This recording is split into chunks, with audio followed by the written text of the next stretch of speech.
ناظرین، اللہ پاک نے ہر قوم کی رہنمائی کے لیے پیغمبروں کو بھیجا اور دنیا میں مختلف قوموں کی رہنمائی کے لیے کم و بیش 1,24,000 پیغمبروں کو اللہ پاک نے مبعوث فرمایا تاکہ وہ اپنی اپنی قوم کو برے کاموں سے روکیں اور نیکی کے کام کرنے کی تلقین کریں۔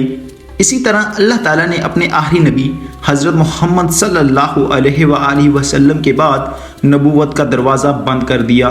اس کے بعد دنیا کا کوئی نبی نہیں آئے گا اور ہر نبی اپنے مقررہ وقت پر آیا اور اپنی قوم کی رہنمائی کی اور اس دنیا سے پردہ کر گئے، مگر 4 انبیاء کرام علیہ السلام ایسے ہیں جو آج بھی زندہ ہیں، یعنی جن کو اللہ پاک نے موت سے دوچار نہ کیا اور یہ لوگوں کو آج بھی ہدایت کی طرف بلاتے رہتے ہیں۔ بے شمار حدیثوں اور روایات میں 4 ایسے نبیوں کا ذکر ملتا ہے جس کو اللہ تعالیٰ نے آج بھی زندہ رکھا ہوا ہے۔ حضرت عیسیٰ علیہ السلام نے جب نبوت کا اعلان کیا تو انہوں نے اپنے ارد گرد کے لوگوں کو فرمایا کہ میں اللہ تعالیٰ کی طرف سے بھیجا گیا نبی ہوں، میں تم کو دعوت حق دینے کے لیے آیا ہوں۔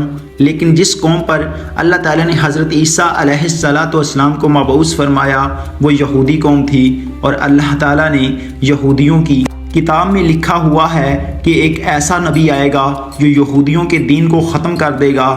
جب حضرت عیسیٰ علیہ السلام نے نبوت کا اعلان کیا تو یہودیوں کو یہ ڈر تھا کہ ایسا نہ ہو کہ حضرت عیسیٰ علیہ السلام ہمارے دین کو ختم نہ کر دیں، اس لیے انہوں نے حضرت عیسیٰ علیہ السلام کو قتل کرنے کا منصوبہ بنایا۔ حضرت عیسیٰ علیہ السلام اللہ تعالیٰ کے حکم سے یہودیوں کو دین حق کی باتیں بتاتے رہے، لیکن حضرت عیسیٰ علیہ السلام کی بات کا یہودیوں کی قوم پر کوئی اثر نہ ہوا۔ وہ حضرت عیسیٰ علیہ السلام کے ہر حکم کو الٹا ہی سمجھتے تھے۔ ایک دن ایسا ہوا کہ حضرت عیسیٰ علیہ السلام نے سب یہودیوں کو جمع کیا اور ان سے دریافت کیا کہ تم میں سے کون ہے جو اللہ تعالیٰ پر ایمان رکھتا ہے، جو اللہ تعالیٰ پر ایمان لائیں گے۔ اس وقت 12 یا 19 لوگ ایسے تھے جنہوں نے حضرت عیسیٰ علیہ السلام پر ایمان لائے، باقی سب لوگوں نے دین حق کو جھٹلا دیا تھا۔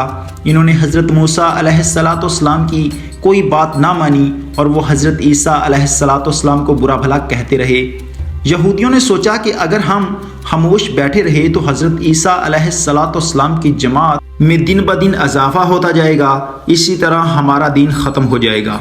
انہوں نے حضرت عیسیٰ علیہ السلام کو شہید کرنے کا فیصلہ کر لیا۔ انہوں نے حضرت عیسیٰ علیہ السلام کو قتل کرنے کی ذمہ داری توتیانوس نامی شخص کی لگا دی۔ ادھر جب توتیانوس حضرت عیسیٰ علیہ السلام کو قتل کرنے کے لیے جا رہا تھا تو دوسری طرف اللہ تعالیٰ نے حضرت جبرائیل علیہ السلام کو حکم دیا کہ زمین پر جاؤ اور حضرت موسیٰ علیہ السلام کو آسمانوں کی طرف لے آؤ۔ جب فرشتے نے اللہ تعالیٰ کے حکم سے حضرت عیسیٰ علیہ السلام کو آسمانوں کی طرف اٹھا لیا تو آسمان پر جا کر سب سے پہلے حضرت عیسیٰ علیہ السلام کی ملاقات حضرت مریم علیہ السلام سے ہوئی۔ اس وقت حضرت مریم علیہ السلام نے حضرت عیسیٰ علیہ السلام کو گلے لگایا تو حضرت عیسیٰ علیہ السلام نے حضرت مریم علیہ السلام اپنی والدہ کو فرمایا کہ اے اماں جان، اب ہماری ملاقات روز قیامت ہی ہوگی۔ اس طرح جب حضرت عیسیٰ علیہ السلام آسمانوں کی طرف اٹھائے گئے تو اس وقت حضرت عیسیٰ علیہ السلام کی عمر 33 سال تھی۔ حضرت جبرائیل علیہ السلام آپ کو بدلی کے ذریعے آسمانوں پر لے گئے تھے، اور دوسری طرف یہودیوں اس شخص کا انتظار کر رہے تھے جس کو انہوں نے حضرت عیسیٰ علیہ السلام کی طرف بھیجا تھا۔ وہ اس انتظار میں تھے کہ توتیانوس کب حضرت عیسیٰ علیہ السلام کو قتل کر کے آئے گا۔ اس طرح کافی وقت گزر گیا تھا لیکن توتیانوس نہیں آیا تھا، تو وہ سب مل کر حضرت عیسیٰ علیہ السلام کے گھر کی طرف گئے۔ جب وہ گھر میں پہنچے تو انہوں نے دیکھا کہ وہاں ایک شخص پڑا ہوا تھا جس کا چہرہ حضرت عیسیٰ علیہ السلام سے ملتا تھا۔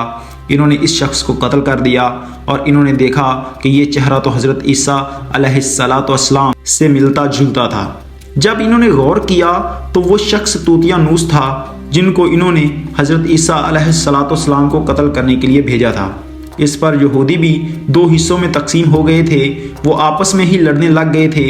وہاں 2 گروہوں میں جنگ ہوئی اور اس جنگ میں دونوں طرف سے بے شمار یہودی قتل ہوئے تھے۔ اللہ تعالیٰ نے سورۃ نساء میں فرمایا ہے کہ ان کے کہنے کی وجہ سے کہ ہم اللہ تعالیٰ کے رسول عیسیٰ کو قتل کر ڈالا ہے، حتیٰ کہ انہوں نے ان کو قتل نہ کیا اور نہ ہی ان کو سولی چڑھایا، مگر ان کے لیے کسی کو عیسیٰ کا ہم شکل بنا دیا گیا تھا۔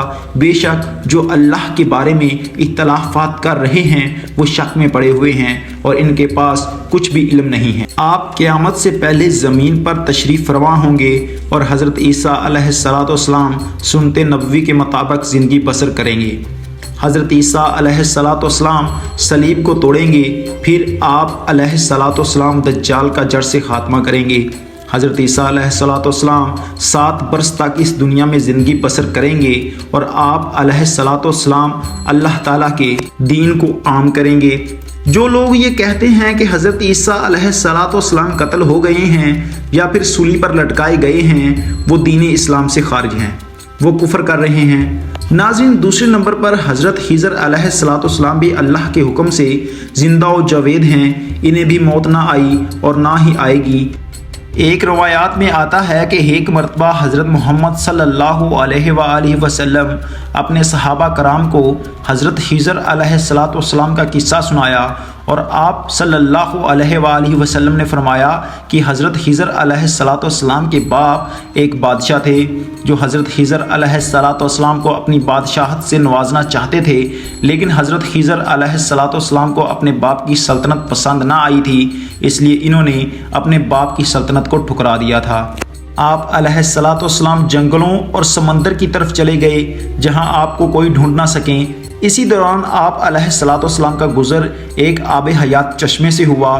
جب آپ علیہ السلام اس چشمے کا پانی پیا تو آپ علیہ السلام تاحیات زندہ رہنے میں کامیاب ہو گئے تھے۔ بے شمار روایات میں آپ علیہ السلام کی تاحیات زندہ رہنے کا ذکر ملتا ہے۔ حضرت انس علیہ السلام بیان فرماتے ہیں کہ جب اللہ تعالیٰ کے نبی کا وصال ہوا تھا کہ وہاں ایک شخص آیا جو نبی کریم صلی اللہ علیہ وآلہ وسلم کی میت کے پاس آ گیا اور اسی وقت اس شخص نے کچھ پڑھا اور واپس چلا گیا تھا۔ اس کے جانے کے بعد سب صحابہ کرام نے آپس میں ایک دوسرے سے معلوم کیا کہ یہ شخص کون تھا۔ کسی نے بھی کوئی جواب نہ دیا۔ حضرت علی رضی اللہ تعالی عنہ نے فرمایا کہ یہ حضرت خضر علیہ السلام ہیں۔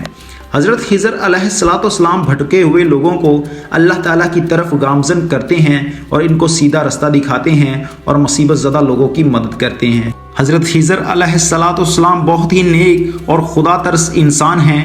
بعض روایات میں حضرت خضر علیہ السلام کا ذکر حضرت ذوالقرنین کے ساتھ بھی پڑھنے کو ملتا ہے کہ حضرت خضر علیہ السلام اور حضرت ذوالقرنین کسی سفر پر گئے، ان کا گزر ایک چشمے سے ہوا۔ اس چشمے سے حضرت خضر علیہ السلام نے آب حیات پیا، جس کی وجہ سے آپ کو تا حیات زندہ رہنے کا موقع ملا۔ ناظرین، تیسرے نمبر پر حضرت عیسیٰ علیہ السلام اور حضرت خضر علیہ السلام کے بعد تیسرے زندہ نبی حضرت الیاس علیہ السلام کا ذکر آتا ہے۔ آپ کا ذکر قرآن پاک میں 2 جگہوں پر موجود ہے اور تفسیر مظہری میں مرکوز ہے کہ حضرت الیاس علیہ السلام کو ایک نورانی گھوڑے پر بٹھا کر آسمان کی طرف لے جایا گیا تھا، اور حضرت انس رضی اللہ تعالی عنہ سے مروی ہے کہ میرا اور حضرت محمد صلی اللہ علیہ وآلہ وسلم کا گزر ایک پہاڑی سے ہوا۔ وہاں سے گزرتے ہوئے ہمیں ایک آواز سنائی دی کہ اے اللہ، مجھے بھی حضرت محمد صلی اللہ علیہ وآلہ وسلم کا امتی بنا دے۔ یہ آواز سنتے ہی اللہ کے نبی نے فرمایا کہ اے انس، اس آواز کا پتہ لگاؤ یہ کون ہے۔